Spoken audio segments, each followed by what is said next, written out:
எந்தெந்த மாவட்டங்கள்ல கனமழை இன்றைக்கு பதிவாகும் என்பது குறித்து மிக தெளிவாக நம்ம பார்க்கலாம். நண்பர்களே, நீங்க மறக்காம ஒரு லைக் பண்ணுங்க, சப்ஸ்கிரைப் பண்ணி தொடர்ந்து சப்போர்ட் பண்ணுங்க. துல்லியமான வானிலை அறிக்கை பெற்றுக்கொள்ளுங்க. எந்தெந்த மாவட்டங்கள்ல இன்றைக்கு கனமழையானது பதிவாகும், எந்தெந்த மாவட்டங்கள்ல லேசான மழை, எங்கெல்லாம் மிதமான மழை பொழிவு, எங்கெல்லாம் வெயிலுடைய தாக்கம் அதிகரிக்கும், இதை பத்தி நம்ம கடந்த சில நாட்களாக தொடர்ந்து நம்ம பார்த்துட்டே இருக்கிறோம்.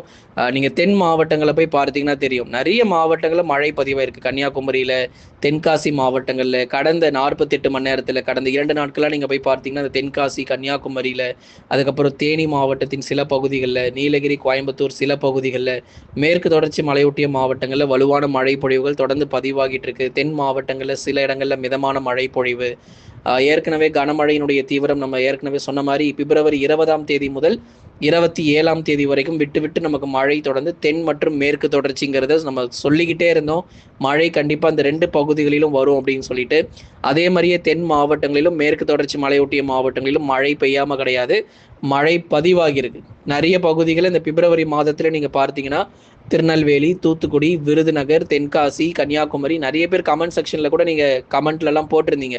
கடந்த சில நாட்கள் முன்பதாக நம்ம பார்த்திருந்தோம்.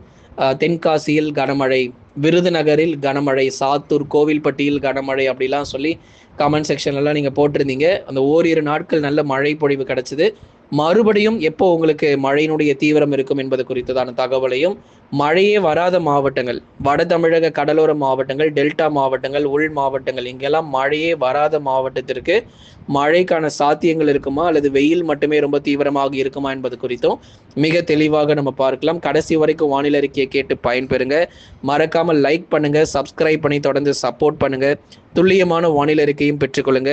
தமிழகத்தில் ஒரு சில மாவட்டங்களில் மிதமான மழை பொழிவானது தொடர்ந்து நம்ம எதிர்பார்க்கலாம். லேசான மழை மற்றும் மிதமான மழையாக விட்டு விட்டு நமக்கு பதிவாகும். பெரும்பாலான மாவட்டங்களில் நமக்கு பகுதியான மழை பொழிவுகள் தொடர்ந்து நம்ம பார்க்கிறோம். குறிப்பாக மேற்கு தொடர்ச்சி மலையொட்டிய பகுதிகளில் நீங்கள் அடுத்து வரக்கூடிய 48 மணி நேரத்துக்கு லேசான மழை, மிதமான மழையை நீங்கள் எதிர்பார்க்கலாம். அந்த ஒரு சில மாவட்டங்கள் எந்தெந்த மாவட்டங்கள் அப்படின்னா மேற்கு தொடர்ச்சி மலையொட்டிய மாவட்டங்களாக தான் இருக்க போகுது வரக்கூடிய நாட்களிலும்.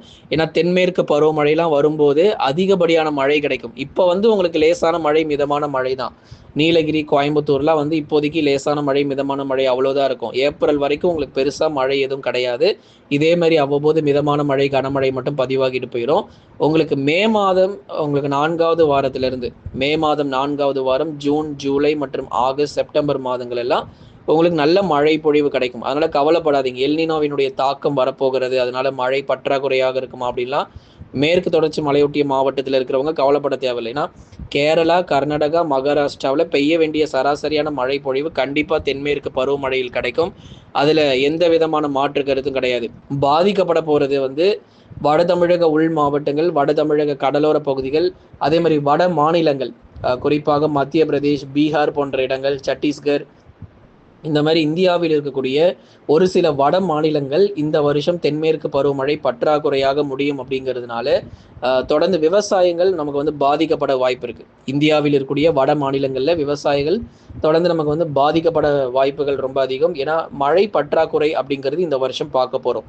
ஏன்னா போன வருஷம் வரைக்கும் உங்களுக்கு நல்ல மழை கிடைச்சிருக்கும். குறிப்பாக கர்நாடகாவில் பெய்த தீவிரமான மழை பொழிவின் காரணமாக மேட்டூர் அணைக்கு நீர் வரத்து அப்படிங்கிறது ரொம்ப அதிகமாக வந்திருக்கும். ஆனால் இந்த வருஷம் ரொம்ப மிகப்பெரிய ஒரு சவாலான வருஷம். இந்த வருஷமும் அடுத்த வருஷமும் மேட்டூருக்கு நீர் வரத்து அப்படிங்கிறது ஒரு மிகப்பெரிய ஒரு சவாலான வருஷம். கண்டிப்பாக நம்ம தொடர்ந்து பார்க்கலாம். கர்நாடகாவில் கிடைக்க வேண்டிய அவங்களுக்கு, அதாவது போதுமான மழை பொழிவு, இயல்பை ஒட்டிய மழை பொழிவாக கர்நாடகாவில் அமையும். தொடர்ந்து பார்ப்போம். அதே மாதிரி கேரளாவிலும் இயல்பை ஒட்டிய ஒரு மழை பொழிவாக இருக்கும். மகாராஷ்டிராவிலும் இயல்பை ஒட்டிய ஒரு மழை பொழிவாக இருக்கும். வட மாநிலங்களில் சில மழை பற்றாக்குறைகளும் ஏற்படுறதுக்கான வாய்ப்பும் இருக்கு. தொடர்ந்து வட தமிழ்நாட்டில் பொறுத்த வரைக்கும், குறிப்பாக வட தமிழக உள் மாவட்டங்கள், கடலோர டெல்டாவில் சற்று தென்மேற்கு பருவமழை பற்றாக்குறையாக முடிவடைவதற்கான வாய்ப்பும் உண்டு.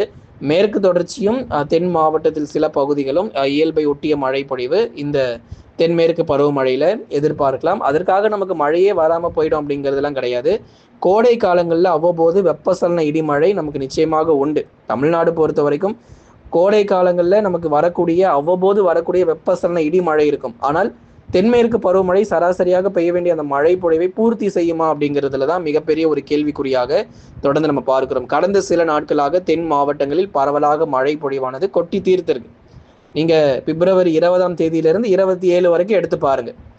நமக்கு திருநெல்வேலி மாவட்டம், தூத்துக்குடி, விருதுநகர், தென்காசி, தேனி, கன்னியாகுமரி, நீலகிரி, கோயம்புத்தூர், மதுரை போன்ற மாவட்டங்களில் நீங்கள் பிப்ரவரி 20லேருந்து 27 வரைக்கும் இந்த ஒரு வாரம், இந்த 7 நாட்கள் நீங்கள் எடுத்து பார்த்தீங்கன்னா பரவலாக நல்ல மழை கிடைச்சிருக்கு. நிறைய பகுதிகளில் 4 சென்டிமீட்டருமே நம்ம சேனல்லே சொல்லியிருந்தோம். 4 சென்டிமீட்டர் பதிவாயிருக்கு, 6 சென்டிமீட்டர் பதிவாயிருக்குங்கிறது எல்லா தகவலையும் உங்களுக்கு நம்ம சேனல்லே சொல்லியிருந்தோம்.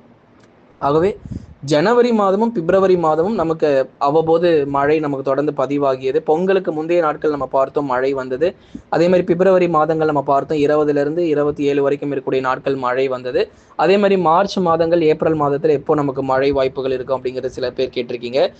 மார்ச் 8ஆம் தேதி 10ஆம் தேதி வரைக்கும் மேற்கு தொடர்ச்சியிலே தான் நமக்கு மழை இருக்க போகுது. மற்றபடி உள் மாவட்டங்களிலோ இல்லை கடலோர பகுதியிலோ இல்லை டெல்டா பகுதியிலோ நமக்கு மார்ச் ஏப்ரலில் நமக்கு பெரிதளவு மழை தீவிரம் இல்லை. தொடர்ந்து நீண்ட நாட்கள் ஒரு கோடை காலம் அப்படிங்கிறது இந்த வருஷம் ஒரு நீண்ட நாட்கள் இருக்கக்கூடிய ஒரு கோடை காலமாக அமைய போகுது. ஏன்னா இந்த மார்ச்லேருந்து நீங்கள் ஜூன் வரைக்குமே அது கோடை காலமாகவே நம்ம வைத்து கொள்ளலாம்.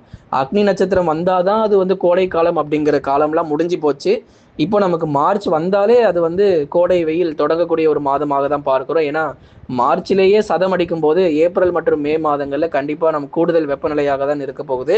வரலாறு காணாத ஒரு வெப்பநிலை பொறுத்தவரை நிச்சயம் இந்த வருஷம் பதிவாகும் அப்படிங்கிறதுல எந்த மாற்று கருத்தும் இல்லை. அதனால வட தமிழக கடலோர மாவட்டங்கள், தொடர்ந்து டெல்டா மாவட்டங்கள் இனி வருகிற நாட்கள் பகல் நேர வெப்பநிலை கொஞ்சம் கொஞ்சமாக அதிகரிக்க ஆரம்பிச்சிடும். சென்னை முதல் புதுக்கோட்டை வரை இருக்கக்கூடிய பெரும்பாலான கடலோர பகுதிகளிலும் நமக்கு வெயிலின் தாக்கம் அதிகரிக்கும். தென் மாவட்டங்களில் மழை குறைஞ்சிரும். மதுரையிலிருந்து குமரி வரை இருக்கக்கூடிய எல்லா தென் மாவட்ட பகுதிகள் இனிமேல் நமக்கு அதிக மழை கிடையாது, மழை குறைஞ்சிரும்.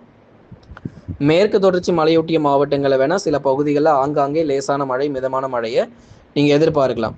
வட தமிழக உள் மாவட்டங்களில் இயல்பிலிருந்து கூடுதல் வெப்பநிலை கண்டிப்பாக பதிவாகும்.